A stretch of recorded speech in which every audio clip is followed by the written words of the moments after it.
Bonjour les amis et bienvenue à ce partage du 31 octobre 2021. Nous allons parler du contrôle comme la semaine dernière. Aujourd'hui, je vais voir avec vous 5 vérités importantes à savoir sur le contrôle. Pourquoi il est important de lâcher le contrôle à Dieu. La semaine dernière, nous avons parlé du psaume 46, plus précisément le verset 10 qui dit « Arrête et sache que je suis Dieu, je domine sur toute la création ». Donc nous avons vu que Dieu était au contrôle de la création. Dieu était au contrôle des situations et Dieu voulait que nous lui cédions le contrôle, que nous ne paniquions pas, que nous nous fassions confiance. Alors aujourd'hui, je vais voir avec vous 5 vérités importantes qui vont nous aider à lui faire confiance et à lui céder le contrôle de notre vie. La première vérité, c'est sa souveraineté. Nous avons dit la semaine dernière au psaume 103, verset 19, mais j'avais dit verset 9, c'était une erreur de ma part. Le verset dit ceci: « L'Éternel a établi son trône dans les cieux et son règne domine sur toutes choses. » Dieu est l'auteur de ce qui nous arrive. S'il n'en est pas l'auteur, c'est qu'il permet que ces choses arrivent. Et généralement, Dieu permet que ces choses arrivent pour emmener ses enfants, pour attirer son peuple vers la repentance, pour que les gens changent de cœur et les gens cherchent Dieu. Deuxièmement, les voies de Dieu sont meilleures que les nôtres.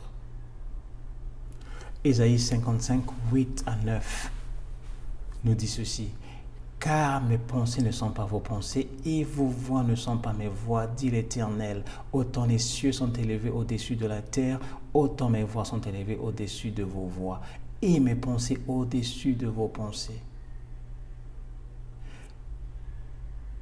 Tes pensées sont petites, tes voix sont petites devant celles de Dieu. Fais confiance au Seigneur.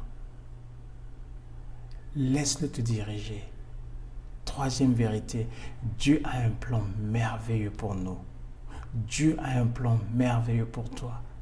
Il a dit ceci en Jérémie 29, 11. « Car je connais les projets que j'ai formés sur vous, dit l'Éternel, projets de paix et non de malheur, afin de vous donner un avenir et de l'espérance. » Il a dit à Jérémie aussi, au chapitre 1, au verset 5, « Avant que tu ne sois né, je te connaissais depuis le sein de ta mère. Je t'avais consacré et je t'avais établi prophète des nations. » Dieu nous connaît tous. Dieu a un plan pour chacun de nous.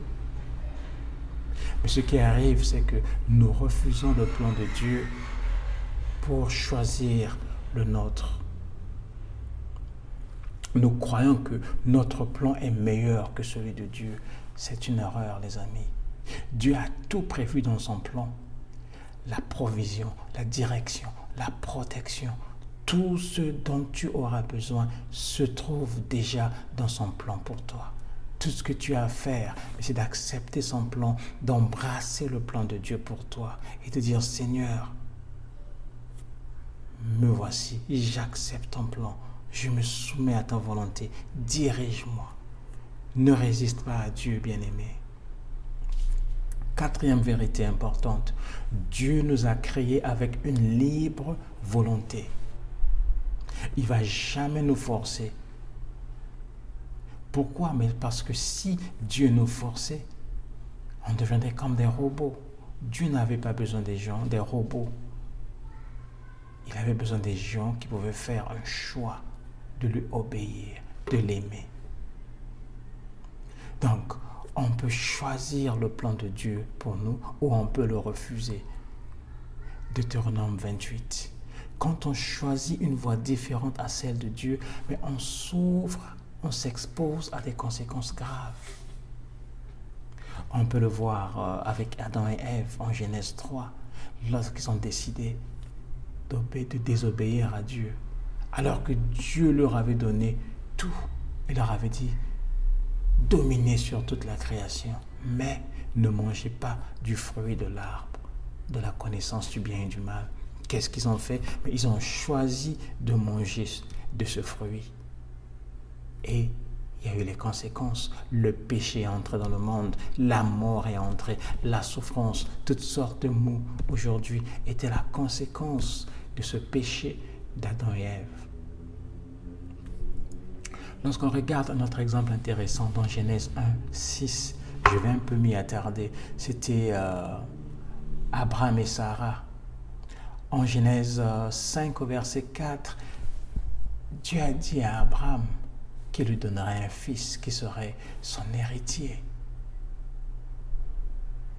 Mais vu que la promesse tardait à venir, en Genèse 16, écoutez ce que Sarah va dire à son mari. Sarai, femme d'Abraham, ne lui avait point donné d'enfant. Elle avait une servante égyptienne nommée Agar. Et Sarai dit à Abraham, « Voici l'Éternel m'a rendu stérile. Viens, je te prie, vers ma servante. Peut-être aurai-je par elle des enfants. » Abraham écouta la voix de Sarah. Alors Sarai, femme d'Abraham, prit Agar, l'Égyptienne, sa servante, et la donna pour femme à Abraham, son mari. Après qu'Abraham eut habité 10 années dans le pays de Canaan, il alla vers Agar et elle devint enceinte. Quand elle se vit enceinte, elle regarda sa maîtresse avec mépris. Et Sarai dit à Abraham, « L'outrage qui m'est fait retomber, qui m'est fait retombe sur toi. J'ai mis ma servante dans ton sein, et quand elle a vu qu'elle était enceinte, elle m'a regardé avec mépris. Que l'Éternel soit juge entre moi et toi. » Abraham répondit à Sarai, « Voici ta servante est en ton pouvoir.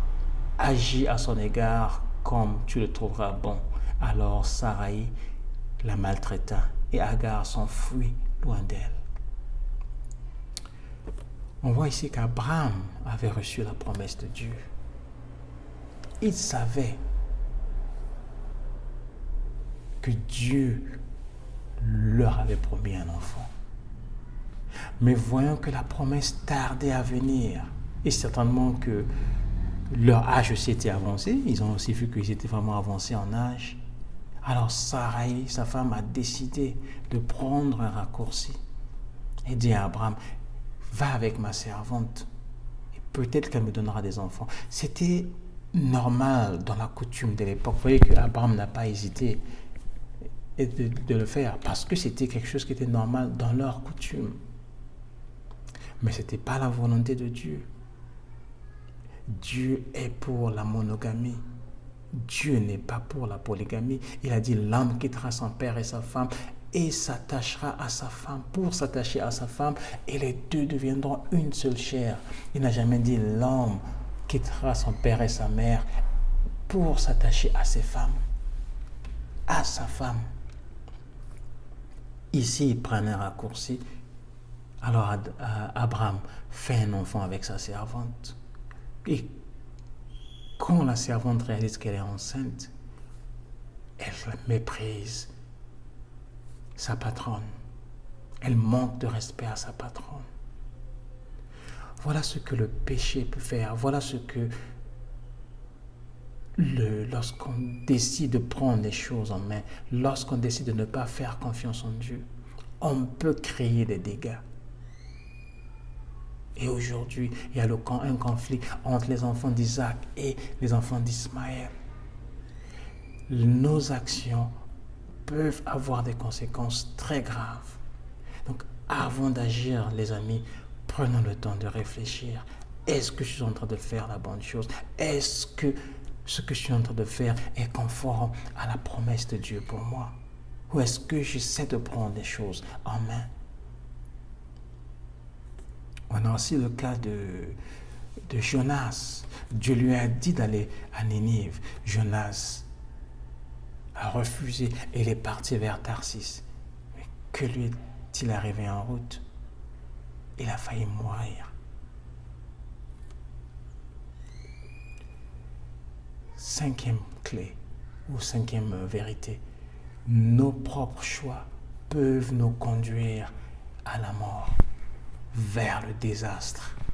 Et Salomon a dit dans le Proverbe 14, verset 12, Telle voie paraît droite à un homme, mais son issue, c'est la mort. Combien de familles aujourd'hui sont brisées? Combien de femmes aujourd'hui sont blessées? Ou combien d'hommes sont blessés? Combien d'enfants aujourd'hui blessés et détestent Dieu? Ils doivent dire où est Dieu? Pourquoi Dieu nous a oubliés? Alors que lorsque vous regardez, le problème est parti de la désobéissance d'un parent, par exemple, ou d'un mauvais choix qu'un parent avait fait. Dieu t'a montré ta femme ou ton mari.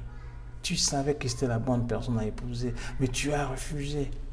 Tu as préféré prendre une autre personne parce que ça, elle était peut-être éloquente, elle était éduquée, elle avait des diplômes, ou elle avait une belle situation sociale. Tu as préféré là-bas parce qu'elle était médecin, parce qu'elle était politicien. Mais aujourd'hui, tu le regrettes. Dieu t'appelle à le servir peut-être, mais tu refuses, tu t'accroches à ta carrière. Ou Dieu te demande d'être médecin, mais toi tu veux t'accrocher au commerce, peu importe. Qu'est-ce que la voix intérieure te dit? Qu'est-ce que Dieu te dit? Est-ce que tu es en train de faire ce que Dieu t'a demandé de faire? Tu t'accroches à un mari et tu sais clairement qu'il n'est pas ton mari. Tu es dans l'adultère. Mais tu t'accroches parce que tu as peur de ce que les gens vont dire. Ou tu as peur de le lâcher parce que tu ne sais pas comment est-ce que tu vas subvenir à tes besoins. Tu es maltraité dans ta carrière. Ton patron te maltraite. Tu es conscient que tu n'es pas à la bonne place. Mais tu as peur de lâcher parce que tu ne sais pas comment est-ce que tu vas payer les factures. Cède. Fais confiance à Dieu. Parce qu'il a un plan merveilleux pour toi. Mais pour embrasser ce plan, tu as besoin de faire un pas de foi. Tu as peur parce que tu ne connais pas la suite. Est-ce que ça va réussir? Est-ce que... Mais Dieu est fidèle. Si tu acceptes sa volonté, si tu embrasses son appel pour toi, il ne va pas t'abandonner. Cela ne veut pas dire que ça ne sera pas facile. Oui, il y aura des difficultés. Tu vas faire face à des montagnes. Tu vas faire face à des difficultés. Mais tout cela, ça sera pour te fortifier, pour fortifier ton caractère, pour te dépouiller de ton moi, afin que tu deviennes conforme à Christ. Lorsque Dieu nous a appelés, nous avions un cœur de faire cette œuvre. Nous savions que c'était sa volonté d'aller en Afrique, prendre soin des orphelins. Mais lorsqu'on a décidé d'embrasser cet appel, il y a eu beaucoup d'opposition. Les gens nous ont découragés. On a connu des échecs, mais on a persévéré jusqu'à aujourd'hui. Et aujourd'hui, on récolte les fruits de ce travail, les fruits de cette obéissance. Je peux vous garantir que la joie se trouve lorsqu'on fait la volonté de Dieu.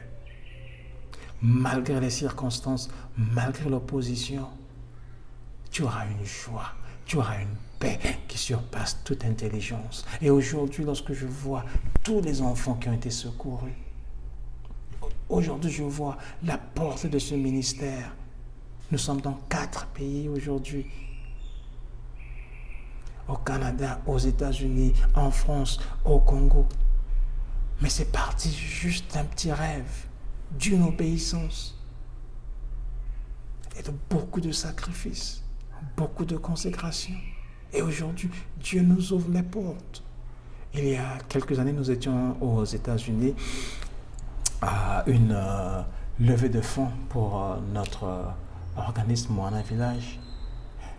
Dans la salle, nous n'étions que 2 ou 3 noirs, que des blancs. Et on s'est regardé avec ma femme, on s'est dit, tiens, Dieu nous a utilisés, de simples personnes,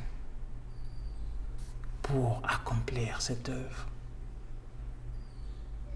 Aujourd'hui, nous lui sommes reconnaissants. Dieu est bon. Nous allons à des endroits aujourd'hui, les gens nous apprécient, les gens nous admirent, les gens disent, mais comment est-ce que vous avez fait cela? Avec tous vos enfants, avec toutes vos contraintes, comment est-ce que vous avez pu faire cela? Nous leur disons, nous avons simplement obéi, nous avons lâché le contrôle et nous avons fait confiance à Dieu. Il n'est pas trop tard, mon ami. Il n'est pas trop tard, ma soeur, mon frère. Embrasse l'appel de Dieu. Cède ta volonté. Soumets-toi à Dieu. Tu vas faire des merveilles avec lui. Tu vas goûter à de bonnes choses. Oui, ça fait peur. Parce que tu t'en vas sur un terrain inconnu. Mais la Bible est là. Toutes les histoires de la Bible nous sont rapportées pour nous servir d'exemple, pour nous servir de leçon parfois. Regarde ce que Dieu a fait avec nos parents, nos ancêtres. Il veut faire la même chose avec toi. Mais la balle est dans ton camp. C'est à toi d'embrasser son appel. C'est à toi d'accepter le plan de Dieu pour toi. Et ce plan est merveilleux. C'est comme un petit enfant qui a un billet de 5 dollars, 5 000 francs, 5 euros. Son père lui dit, donne-moi ces 5 euros là et prends ce billet de 20 euros. L'enfant dit, non, moi je veux mes 5 euros, mes 5 dollars. Puis tu dis, regarde ce que j'ai ici. C'est plus que 5 euros ou dollars. Tu pourras acheter plus avec ça. Mais l'enfant dit, non, moi je m'accroche à mon billet. Lâche ce que tu as. Embrasse ce que Dieu a pour toi. Voilà le message que j'avais pour toi aujourd'hui. Prends le temps de relire ces versets que j'ai donnés. Médite-les. Médite là-dessus et laisse le Seigneur te parler. Et si tu avais désobéi à Dieu comme le fils prodigue qui avait préféré prendre son argent, refuser le plan que le Père avait pour lui, pour aller faire sa propre volonté. Mais lorsqu'il a frappé le mur, il s'est repenti. Il est revenu vers son père. Il a dit, papa, je vais m'humilier. Maintenant, fais de moi ce que tu veux. Tu peux faire la même prière que le fils prodigue. Père, j'avais choisi mes voies. J'avais essayé de piloter ma vie à ma manière, par mes propres efforts. Mais j'ai réalisé que cela n'a amené que vers l'échec, vers le chaos. Maintenant, je te demande pardon. Je me soumets à ta volonté. Prends le contrôle. Dirige-moi par ton esprit et regarde ce que Dieu va faire pour toi. Et si tu as suivi ce message, mais tu n'as pas encore donné ta vie à Jésus, tu n'es pas encore un enfant de Dieu, la première des choses à faire, c'est de te repentir de tes péchés, demander au Seigneur Jésus de pardonner de tes péchés et reconnais-le dans ton cœur comme ton sauveur. C'est ainsi que tu deviendras enfant de Dieu. Car Jean 3,16 dit que Dieu a tant aimé le monde qu'il a donné son Fils unique afin que quiconque croit en lui ne périsse point, mais qu'il ait la vie éternelle. Et Jean 1,12 dit qu'à tous ceux qui l'ont reçu, il leur a donné le pouvoir de devenir enfants de Dieu. Lorsque tu deviens enfant de Dieu, toutes les promesses de Dieu sont pour toi. Alors, tu peux maintenant marcher, jouir de ces privilèges dus à ton rang. Et tu vas voir comment Dieu va te transformer. Dieu va changer ta vie. Les amis, je vous le dis, je vous le redis, je vous le rassure, le bonheur se trouve en Jésus. Lorsque tu marches avec Jésus, lorsque tu lui cèdes le contrôle de ta vie, lorsque tu le laisses te diriger, tu vas goûter à la vraie joie. Que le Seigneur vous bénisse, que le Seigneur vous garde. Et à la semaine prochaine, je voudrais parler de la repentance la semaine prochaine. Ne manquez pas. Si cette vidéo vous a touché, ne la gardez pas pour vous-même. Partagez la bénédiction à d'autres personnes. Les gens veulent entendre le message du salut. Les gens sont déprimés, désemparés. Les gens cherchent Dieu en ce moment. Ne gardez pas les bénédictions. Partagez. Que le Seigneur vous garde. Bonne fin de semaine.